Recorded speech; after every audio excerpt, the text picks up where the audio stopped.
محمد و آل محمد.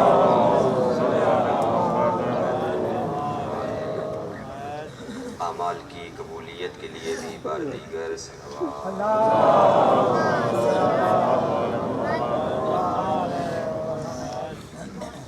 اپنے اپنے گناہوں کی بخشش کے لیے، اپنے مرحومین کے درجات کی بلندی کے لیے، جو مقروض مومنین و مومنات ہیں ان کے قرضوں کی ادائیگی کے لیے، جو حاجت مند ہیں ان کی حاجتوں کی بجاوری کے لیے، جو عزیزان جو خواہران امتحانوں میں مشغول ہیں ان کے امتحانوں میں کامیابی کے لیے، جو سفروں پہ ہیں ان کے سفروں کے حضر اور ظفر کے لیے، جتنے بھی مومنین گھروں میں، بیمارستان میں، ہسپتال میں بیمار ہیں ان سب کی صحت یابی کے لیے بلند صلوات.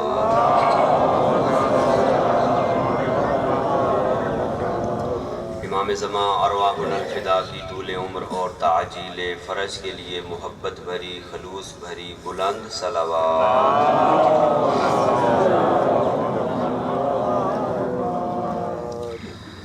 اللہم صلی علی محمد و آل محمد.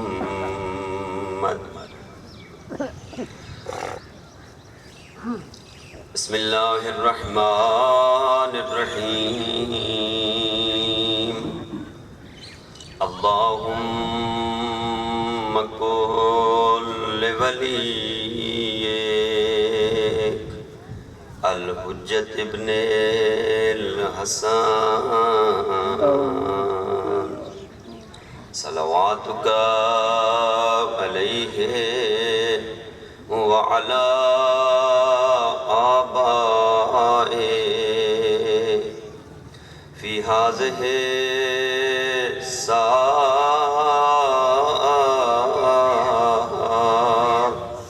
وفی کل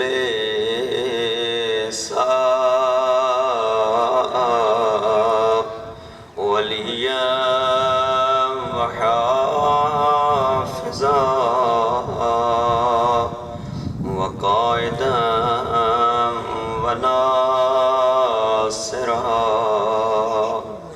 ودلیلا وعینا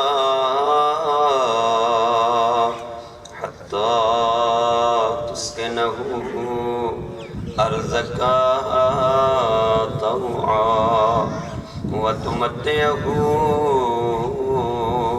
فیہا طویلا برحمتک یا ارحم الراحمین. صلوات.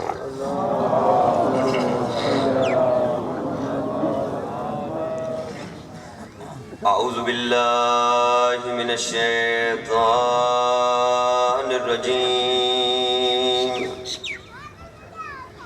بسم اللہ الرحمن الرحیم. لا حول ولا قوة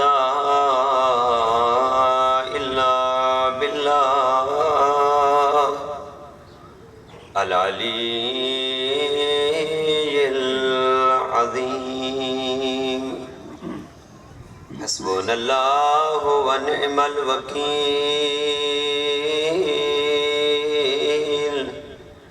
نعم المولا ونعم النصیر.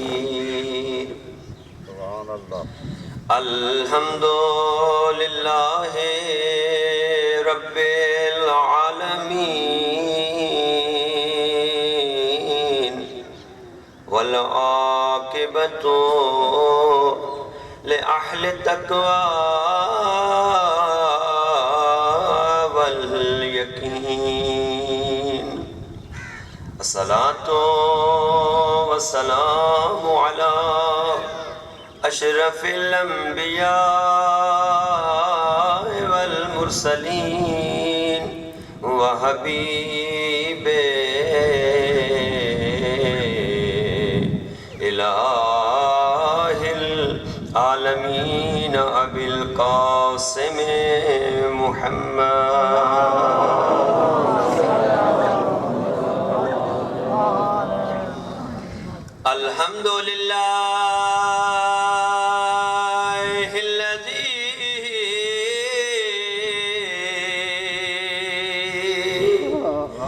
جعلنا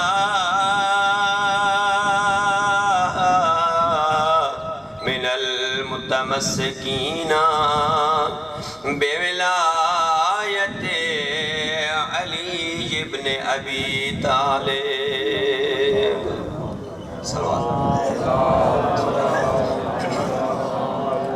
ووزیرہ وعقیہ ووارث علمہ علم الاولین والآخرین فاتح الخیبر والخندق والأحد والحنین والد شبیر و شبر آنی امیر المؤمنین نار حیدری وآلہ الطیبین الطاہرین المعصومین المنتجبین المنتخبین المختارین الذین اذهب اللہ عنہم الرجس وطہرہم تطہیرا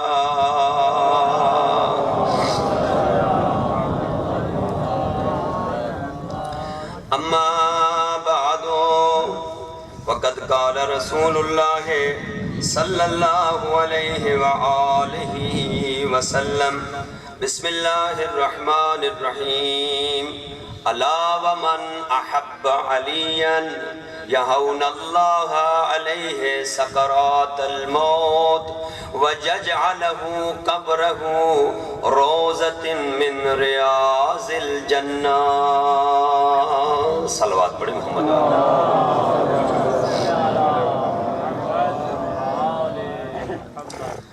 زندہ و سلامت رہیں کائنات کا خالق آپ کو دنیا کے کسی غم میں مبتلا نہ کرے جتنے قدم چل کے آئے ہیں کائنات کا خالق ہر قدم کے عوض ہر قدم کے بدلے میں آپ کو حسنات عطا فرمائے اور ہر قدم کے عوض میں آپ کے والدین کے آپ کے اساتذہ کے آپ کے دوستوں کے آپ کے پڑوسیوں کے بلکہ تمام رشتہ داروں کے اور اس پوری دھرتی کے تمام شیعہ سنی مسلمانوں کے صغیرہ کبیرہ گناہ معاف فرمائے آمین اونچا کہا کرے تاکہ دعا قبول ہو جائے خدایا جتنی حاجات رکھتے ہیں یہاں پر یہ کیمرے والے ہوں یہ ساؤنڈ والے ہوں جو باہر انتظامیہ کھڑی ہے جو بھی جہاں بھی کوئی اپنی ڈیوٹی دے رہا سب کی خدا زحمات اپنی بارگاہ اقدس میں قبول و منظور فرمائے تمام دعاؤں کی استجابت کے لیے محبت بھری بلند صلوات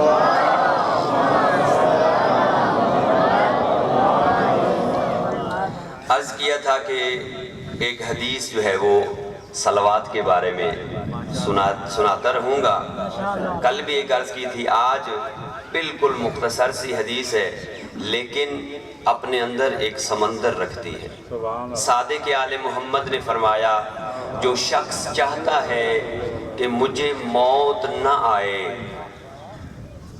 موت تو آنی ہے نا اگلے جملے میں وضاحت ہو رہی ہے موت نہ آئے اس وقت تک جب تک میں زمانے کے امام کا دیدار نہ کر لوں تو پھر امام نے نسخہ فرمایا کہ اگر کوئی انسان یہ چاہتا ہے کہ اپنے زمانے کے امام کی ملاقات کر کے مرے تو وہ صبح کی نماز کے بعد یا ظہر کی نماز کے بعد بات ان سے ہی ہے جو صبح کی پڑھتے ہیں گھبرا تو نہیں گیا صبح کی نماز کے بعد یا ظہر کی نماز کے بعد جو صلوات پڑھے محمد و آل محمد پر لیکن پڑھے ایسے اللہم صلی علی محمد و آل محمد و اجل فرجہم اگر کوئی شخص ایک مرتبہ صبح کی نماز کے بعد یا ظہر کی نماز کے بعد یہ صلوات پڑھے اس سے اس وقت تک موت نہیں آئے گی جب تک اپنے زمانے کے بارحق امام کا دیدار نہ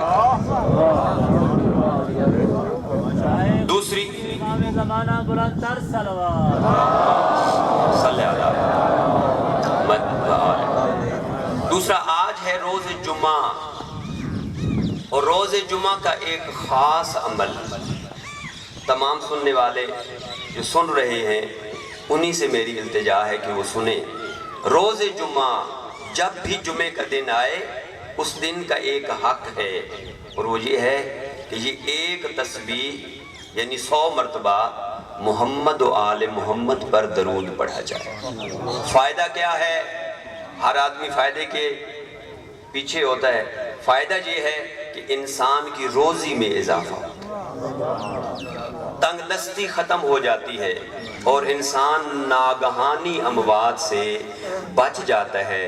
اگر یہی پروگرام ہے تو آج چونکہ روز جمعہ ہے، کسی وقت بھی صبح سے لے کر شام تک کسی وقت جب بھی وقت مل جائے 5 منٹ الا 10 منٹ سے زیادہ وقت نہیں لگے گا، محمد و آل محمد پر درود پڑھنا ہے۔ ایک دفعہ صلوات پڑھیں، محمد و آل محمد۔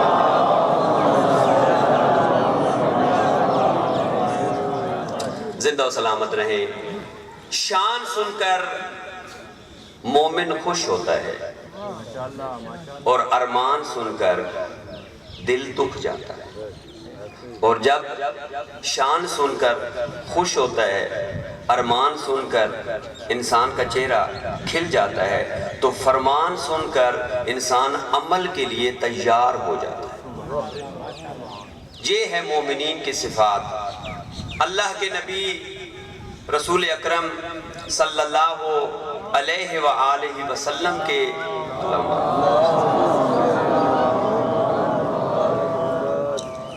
اچھا ایک بات مناسب تو نہیں لگتی، کیونکہ میری عادت ہی نہیں ہے کہ مومنین کو تنگ کیا جائے۔ جو جہاں بیٹھا ہے، جس انداز میں بیٹھا ہے، جس انداز میں سن رہا ہے، وہ اپنی عبادت کر رہا ہے۔ ہمارا کیا حق بنے کہ ہم ایک مومن کو بار بار تکلیف دیتے رہیں۔ ایک جملہ کہتا چلوں، میرے آقا و مولا علی مرتضیٰ خانہ کعبہ کو مخاطب ہو کر کہتے ہیں، اے کعبہ تیری بڑی عظمت ہے، تیرا بڑا مقام ہے، تیری بڑی توقیر ہے، لیکن یاد رکھ ایک مومن سے تیرا مقام بلند نہیں ہے۔ بعض وقت ہم مومنین کے دل کی دل آزاری کر دیتے ہیں، ان کو ناراض کر دیتے ہیں، ان کو ناخوش کر دیتے ہیں۔ کوشش کیا کریں اپنے ساتھ بیٹھے ہوئے مومن، اپنے پڑوسی مومن کا خیال رکھیں، اس کا دل نہ دکھے۔ اور آپ تو مجلس مظلوم کربلا کے اس صف ماتم کے بانی ہیں، یہاں پہ آ کے پرسہ دینے آئے ہیں، تو میں آپ کو کیوں کہوں کہ آپ سن نہیں رہے، آپ جاگ نہیں رہے؟ نہ، مجھے مکمل یقین ہے کہ آپ جو صبح کے وقت یہاں پہ آتے ہیں یا رات کے وقت جو صف عذاب پہ آ جاتا ہے اس کی توجہ مقرر کی طرف ہوتی ہے۔ صلوات پڑھیں محمد و آل محمد۔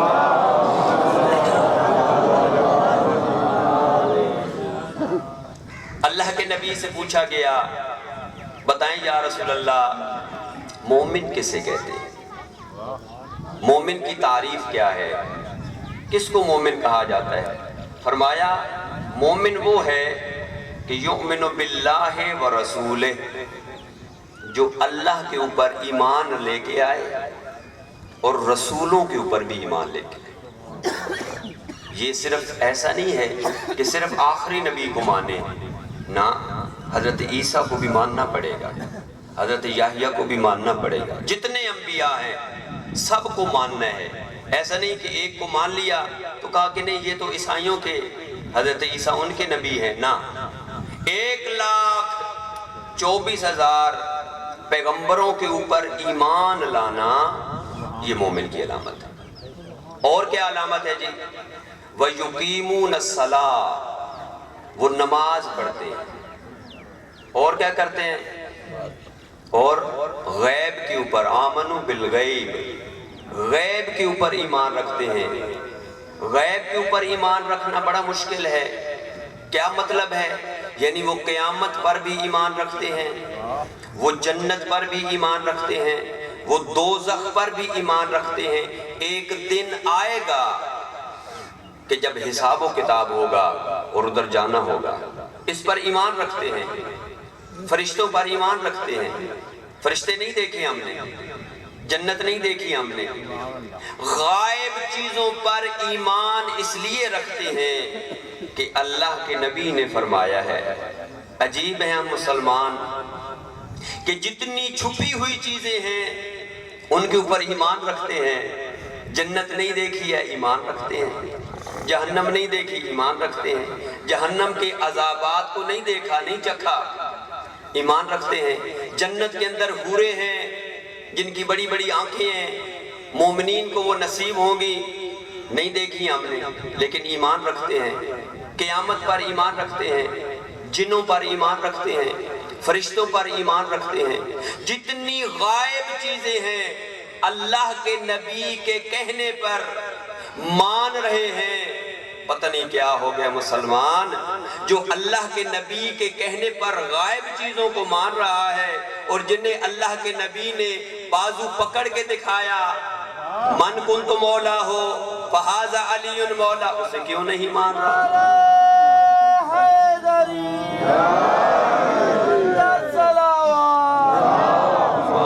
صلی اللہ محمد.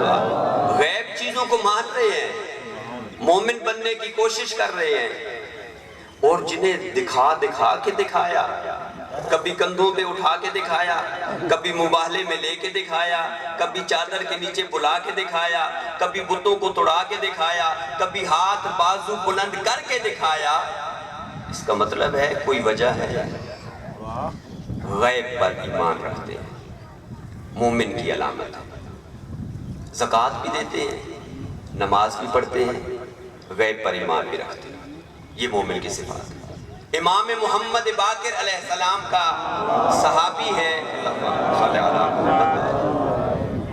ایک اور بات بھی کرتا چلوں, جب بھی معصومین کا نام آتا ہے اونچی صلوات پڑھیں یا آہستہ پڑھیں, پڑھنی ضرور ہوتی ہے.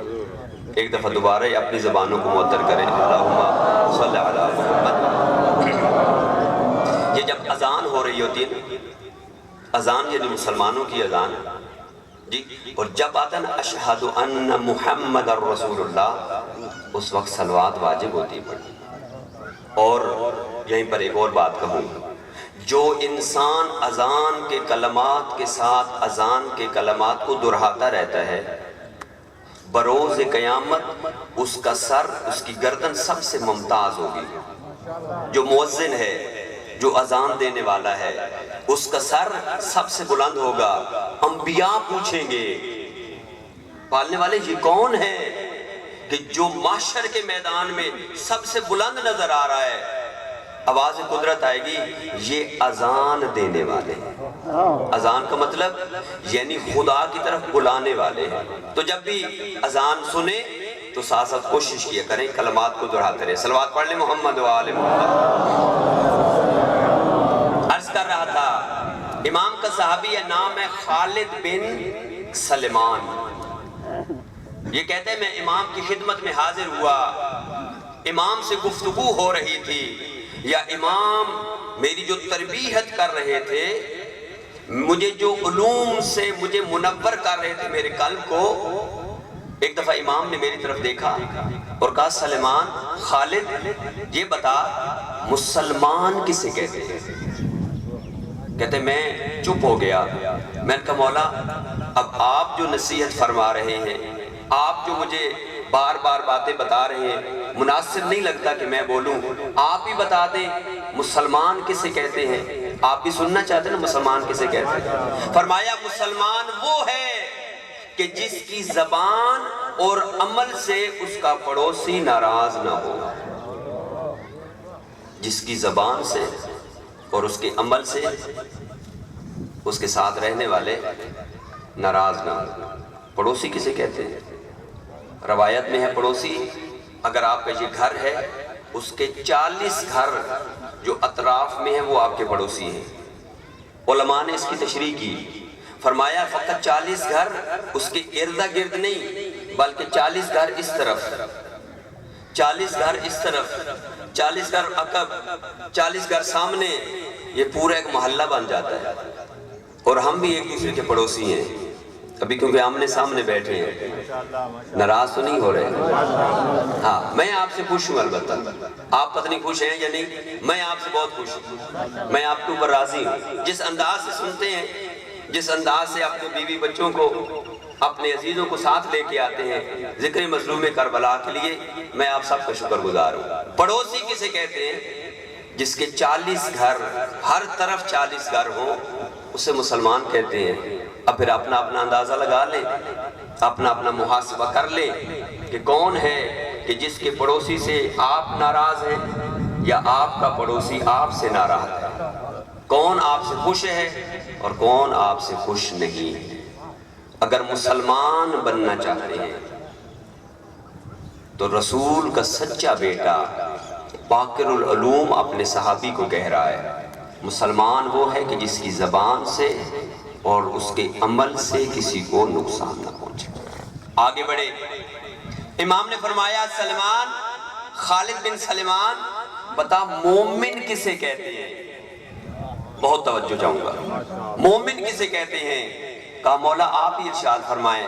کہتا ہے مولا آپ ہی بتا دے، آپ ہی بیان کرے، مجھے زیادہ خوشی ہوگی.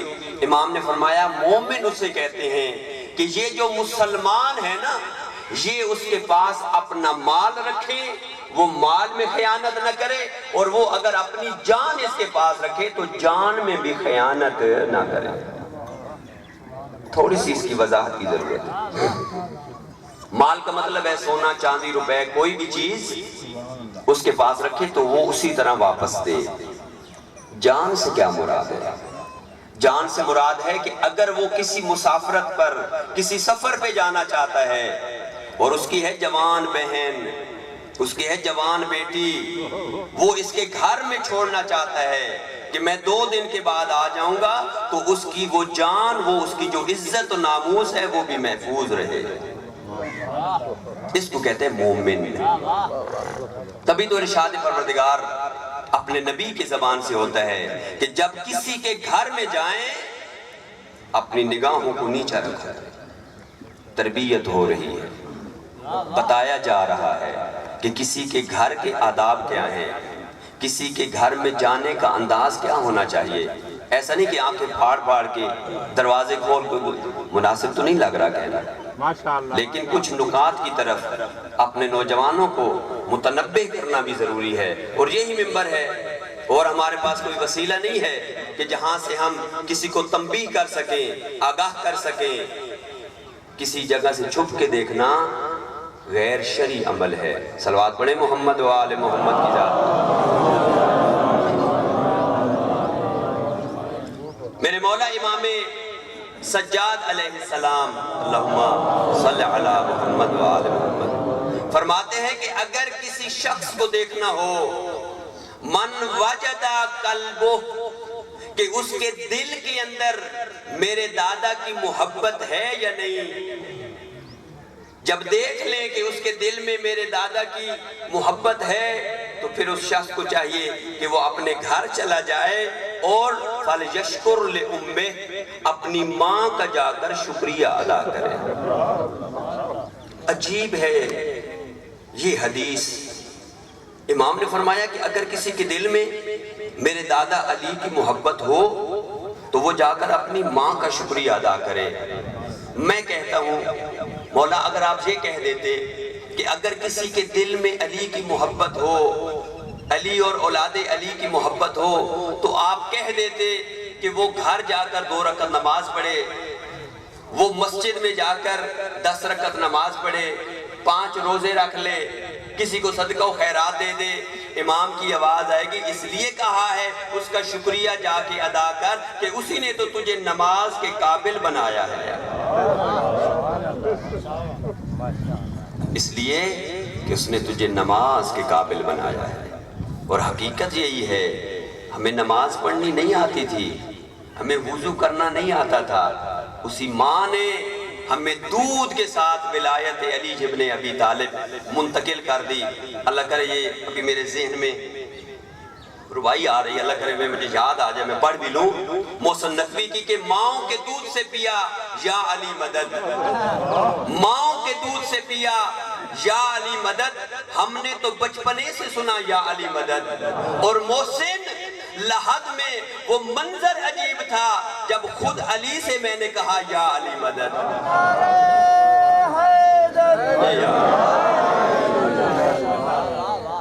بہت اچھی ربائی.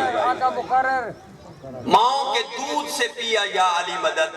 جب ہمیں مائیں لوری دے رہی ہوتی ہیں، جب ہمیں گود میں وہ کھلا رہی ہوتی ہیں، ادھر سے دودھ پلا رہی ہوتی ہیں، ادھر سے کہہ رہی ہوتے ہیں حق کا امام علی ہے. ہمیں دودھ پلا رہی ہوتی ہیں اور ادھر سے کہہ رہی ہوتی ہیں بیٹا جب بڑے ہو جانا نا حسین کا سپاہی بننا. مائیں کہہ رہی ہوتی ہیں بیٹا میں نے تجھے منتوں سے مانا ہے، گناہ نہ کرنا، امام زمانہ کا سپاہی نہیں بن سکے گا. ماؤں کے دودھ سے پیا یا علی مدد. ہم نے تو بچپنے سے سنا یا علی مدد. اور محسن میری لحد میں وہ منظر عجیب تھا کہ جب علی میری قبر میں آ گئے میں نے خود علی سے کہا یا علی مدد. خدا محسن نقوی کو کروڑ کروڑ جنت نصیب کرے. کیا اس نے ملت کے بچوں اور نوجوانوں اور بوڑھوں کو بتا دیا ہماری تربیت کیسے ہوئی ہے. عرض کر رہا تھا کہ ہمیں اپنی ماں کا شکریہ ادا کرنا چاہیے. کیوں؟ امام نے فرمایا ہے ماں کا جا کے ہاتھ چوم لیا کر، ماں کے قدم چوم لیا کر اور کہا کر ماں تیرا شکریہ کہ تو نے مذہب اہل بیت مجھے گھول گھول کے پلا دیا ہے. تبھی تو امام فرماتے ہیں اس لیے اس شریف زادی کا بھی شکریہ ادا کر کہ اس نے تیرے باپ کے حق میں خیانت نہیں کی. ایک صلوات پڑھ لے محمد و آل محمد کی داد. صادق آل محمد فرماتے ہیں حضرت انسان یاد رکھ یہ ولایت والی نعمت، یہ علی اور اولاد علی سے محبت کرنے والی نعمت اتنی عظیم نعمت ہے کہ اگر سجدے میں سر رکھ، یہ پیشانی فقط اس ذات کے سامنے جھکنی چاہیے. اور دعا بھی یہی کرتا ہوں، یہ کسی اغیار کے سامنے، کسی ظالم کے سامنے، کسی استکبار کے سامنے، امریکہ و اسرائیل کے سامنے یہ سر نہ جھکے جو حسین کا سر جس طرح بلند تھا اسی طرح یہ سر ہمیشہ بلند رہے. یہ سر جھک جائے سجدے میں اور سجدے میں رکھے سر اور خدا کی حمد و ثنا کرنی شروع کرے اور ادھر سے سورج نکل آئے قیامت والا. اتنا سجدہ لمبا کر کہ قیامت کا سورج طلوع ہو جائے. فرمایا پھر بھی یہ علی کی محبت والی جو نعمت ہے نا اس کا شکر ادا نہیں کر سکتا. اتنی بڑی نعمت ہے. کسی نے کیا خوبصورت جملہ ارشاد فرمایا ہے کہ اے حضرت انسان تیری زندگی بہت لمبی ہو، حضرت نوح سے بھی زیادہ ہو، بہت لمبی زندگی ہو. بزرگوں کے لیے ایک صلوات پڑھ لیں. اللہم صلی علی محمد و آل محمد. جتنے بزرگ بیٹھے ہیں خدا ان کا سایہ اپنی اولادوں کے اوپر تا دیر قائم و دائم فرمائے. فرمایا زندگی تیری لمبی ہو، مال و دولت کے ڈھیر لگے ہوئے ہوں لیکن اولاد تیری نیک نہ ہو، بیوی تیری فرما بردار نہ ہو، دل میں علی کی محبت نہ ہو، پھر بہتر تھا دنیا پہ نہ آیا ہوتا. پھر بہتر تھا دنیا پہ نہ آیا ہوتا ہے. آپ کے مزاج کا جملہ کہنے لگا ہوں. فرمایا زندگی تیری تھوڑی ہو، کھانے پینے کے لیے ایک وقت کا کھانا ہو، ایک وقت کھانا نہ ہو، اولاد تیری فرما بردار ہو، بیوی تیری نیک ہو، دل میں علی کی محبت ہو، پھر آواز قدرت آتی ہے بندہ خدا پھر اور چاہتا کیا ہے. اتنی نعمتیں تیرے پاس ہیں پھر اور تجھے کیا چاہیے. امام صادق علیہ السلام کے پاس شخص آیا، کہنے لگا مولا میں غریب ہوں. امام نے کہا کیا کہا ہے؟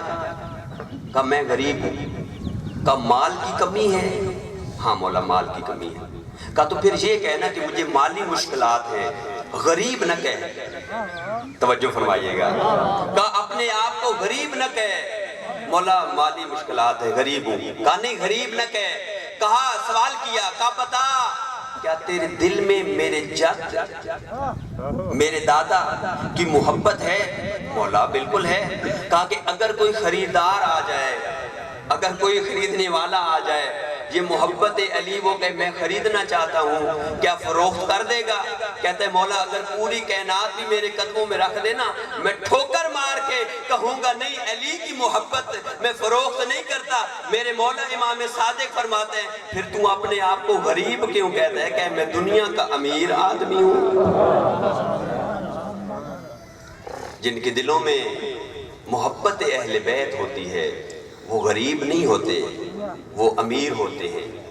میں سنا رہا ہوں آپ کو فضائل علی اور آپ سارے سن رہے ہیں، میں سنا رہا ہوں آپ سن رہے ہیں۔ کتنا وہ عجیب منظر ہوگا کہ جب سننے والا ابو ذر تھا، سنانے والا رسول تھا، اور فضائل علی بیان کر رہے تھے اور فرمایا ابا ذر اگر پوری کائنات ایک طرف جا رہی ہو اور میرا بھائی علی دوسرے رستے پر اکیلا جا رہا ہو، ابا ذر یاد رکھنا علی کو نہ چھوڑنا، وہ سارے باطل کے رستے پر ہیں، علی حق کے رستے پہ ہے، اس لیے کہ الحق ما علی و علی ما الحق۔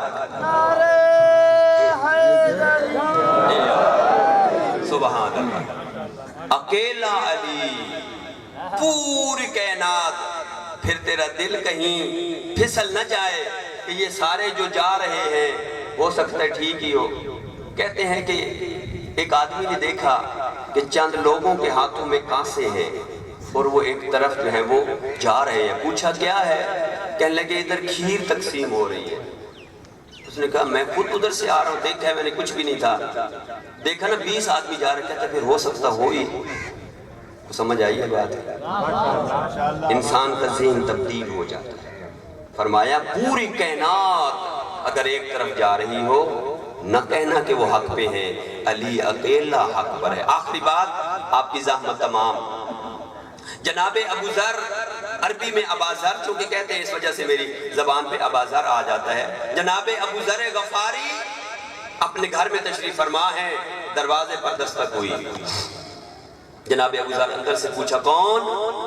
آواز ہے میں مدینے کا ایک غلام ہوں، حاکم مدینہ نے مجھے بھیجا ہے۔ جناب ابو ذر نے کنڈی نہیں کھولی، دروازہ نہیں کھولا، وہیں سے پوچھتے ہیں اچھا پھر؟ کہتا جی مجھے حاکم مدینہ نے بھیجا ہے، آپ کے لیے کچھ تحائف لے کے آیا ہوں، آپ کے لیے کچھ تحفے لے کے آیا ہوں۔ یہ 3 اشرفیوں کی تھیلیاں ہیں، یہ حاکم مدینہ نے آپ کے لیے بھیجی ہے۔ جناب ابو ذر کہتے ہیں اچھا یہ بتا جتنے رسول کے صحابی ہیں آیا سب کے لیے بھیجا ہے یا صرف میرے لیے؟ کہا نہیں یہ خاص تحفہ تیرے لیے ہے۔ اب جملہ آپ سنیں گے تو دل آپ کا باغ باغ ہو جائے گا۔ جناب ابو ذر کی آواز آتی ہے لے جا یہ تھیلیاں، یہ لے جا اشرفیاں، اور جا کر اپنے بادشاہ کو، جا کر اپنے حاکم کو کہنا کہ علی والے حرام نہیں کھاتے۔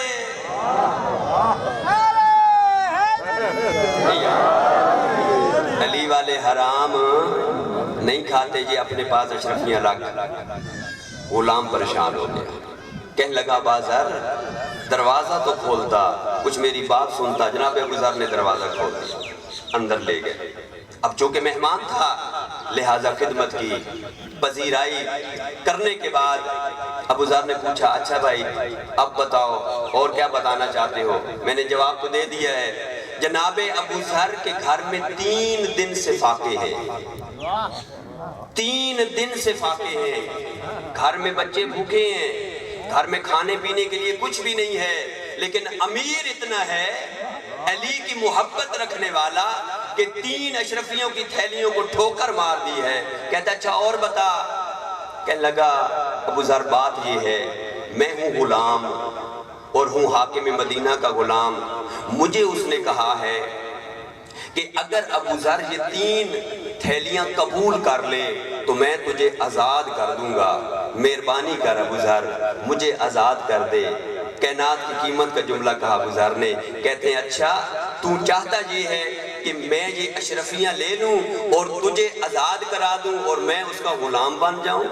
اللہ اللہ، تجھے آزاد کر دوں اور میں اس کا غلام بن جاؤں؟ نہیں ہو سکتا۔ اب اس غلام نے طریقہ تبدیل کیا، کہتا ہے اس طرح تو نہیں مارنا، چلو لالچ دوں۔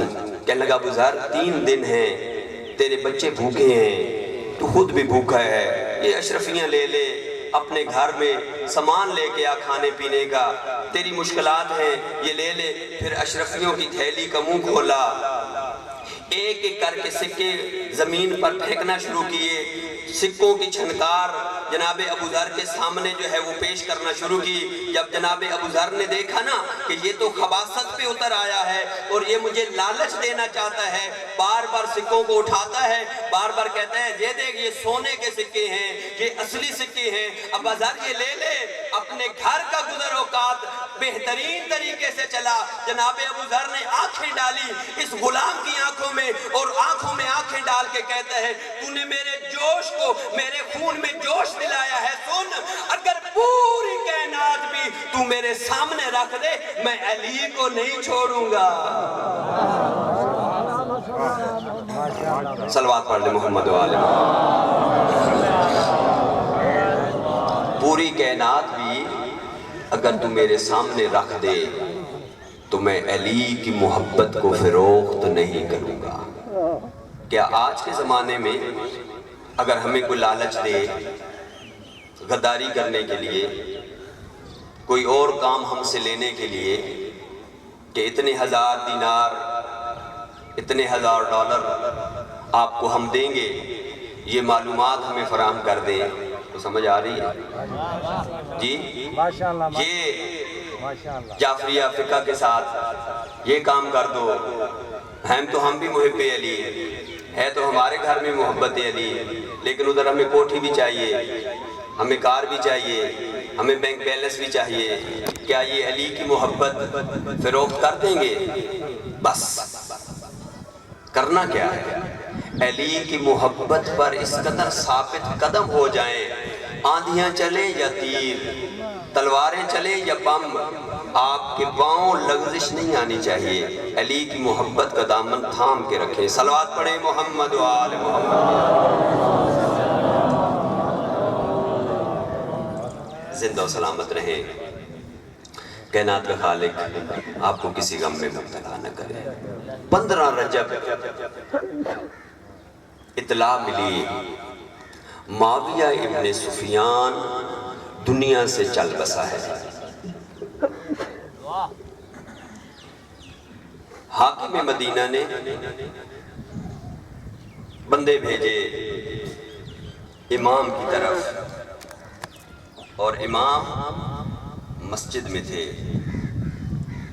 یہ بھی پتہ چلا کہ جب بھی مولا علی کو بلایا گیا تو وہ بھی مسجد میں ملے، مولا حسن کو بلایا گیا وہ بھی مسجد میں ملے، مولا حسین کو جب یاد کیا گیا مسجد میں ملے۔ ہمارے امام مسجد میں اپنا مسکن بناتے ہیں۔ امام سے کہا کہ آؤ دربار میں تجھے یاد کیا ہے۔ امام نے کہا تم جاؤ میں آ رہا ہوں۔ امام اپنے گھر آئے، پریشانی کی حالت، جب گھر میں داخل ہوئے نا تو بھائیوں کو بتانا نہیں پڑتا، بہنیں بھائی کا چہرہ دیکھ کر سمجھ جاتی ہیں آج میرا بھائی پریشان ہے۔ اور ہو زینب جیسی بہن اور بھائیوں حسین جیسا جو عاشق ہے حسین کے چہرے کی، بھائی کے چہرے کی طرف دیکھ کر کہتی ہے ماں جایا پریشان نظر آ رہا ہے۔ ہاں بہن زینب، مدینے کے حالات بتا رہے ہیں کہ اب مدینہ ہمارے امن کی جگہ نہیں رہی۔ 2 شخصیات ایسی ہیں جو حسین کی جدائی کو برداشت نہیں کرتی، ایک جناب بطول ہیں اور دوسری جناب زینب کبریٰ، علی کی علی بیٹی ہیں۔ سمجھا کے چلوں، کائنات کے اندر 3 ایسی بیٹیاں ہیں کہ جن کی جب شادی ہوئی تو ان کی ماں کا انتقال ہو گیا تھا۔ دردوں والے مومن بیٹھے ہیں، پہلی بیٹی کہ جس کی جب شادی ہوئی ماں نہ تھی وہ خود جناب خدیجہ الکبریٰ ہیں۔ بی بی نے رسول اللہ سے جب شادی کی، بی بی کی ماں دنیا سے چل بسی تھی، دوسری بیٹی ہے بطول، جب جناب زہرا کی شادی ہوئی جناب خدیجہ دنیا سے چل گئی تھی، اور تیسری بیٹی ہے علی کی جناب زینب کبریٰ، جب بی بی زینب کبریٰ کی شادی ہوئی نا آزادارو، اس وقت بطول بی بی دنیا پر نہ تھی۔ ہمارے اس وسیب ہمارے علاقے کا جو دستور ہے وہ یہ دستور ہے کہ جب ہماری بہن یا ہماری بیٹی کی شادی ہوتی ہے تو بھائی یا والد دوسرے دن یا تیسرے دن یہ جاتے ہیں اس کے گھر اور اپنی بیٹی کو یا اپنی بہن کو اپنے گھر لے کے آتے ہیں، یہ ہمارا دستور ہے۔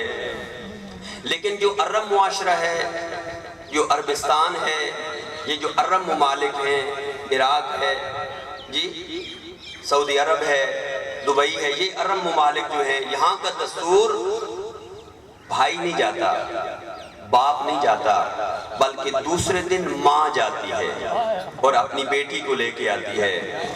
عزادارو، جب جناب زینب کبریٰ کی ہوئی نا شادی، دوسرا دن ہے، علی مولا بیٹھے زمین پر اور رو رہے ہیں۔ جناب فضہ نے دیکھا، سلام کر کے کہتی ہے مولا واقعہ پریشان بیٹھے ہیں، کیا وجہ ہے؟ مولا کی آنکھوں سے آنسو روا ہوئے، مولا رو کے کہتے ہیں فضہ زینب کی ہو گئی ہے شادی اور آج ہے دوسرا دن، زہرا آج اگر ہوتی تو زینب کے پاس ہو جاتی، میں رو اس لیے رہا ہوں کہ زینب کی ماں کوئی نہیں۔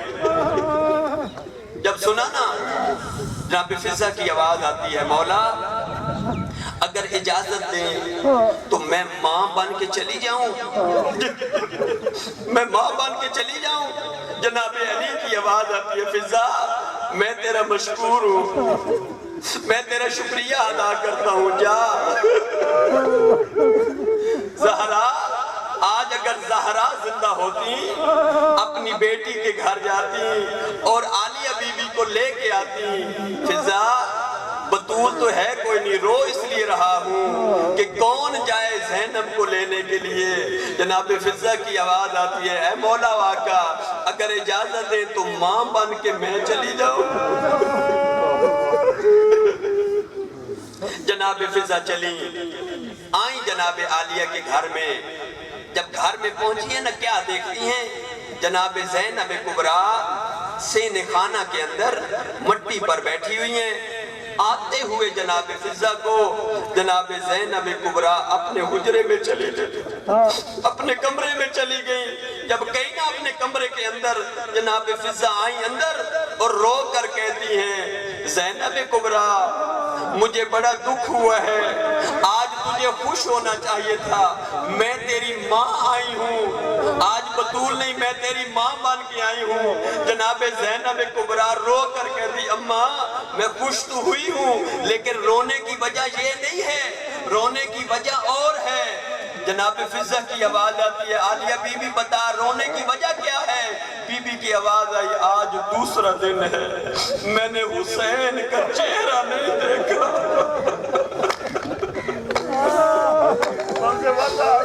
کہا رونے کی وجہ یہ تو نہیں ہے، بسم اللہ جزاک اللہ، خدا آپ کو اجر عظیم عطا فرمائے۔ رونے کی یہ وجہ تو نہیں ہے کہ آپ آئی ہیں میری ماں بطول نہیں ہے، نہیں وجہ یہ نہیں ہے، وجہ یہ ہے آج 2 دن گزر گئے، میں حسین کے چہرے کی ہوں عاشق، میں نے اپنے بھیا کے چہرے کی تلاوت نہیں۔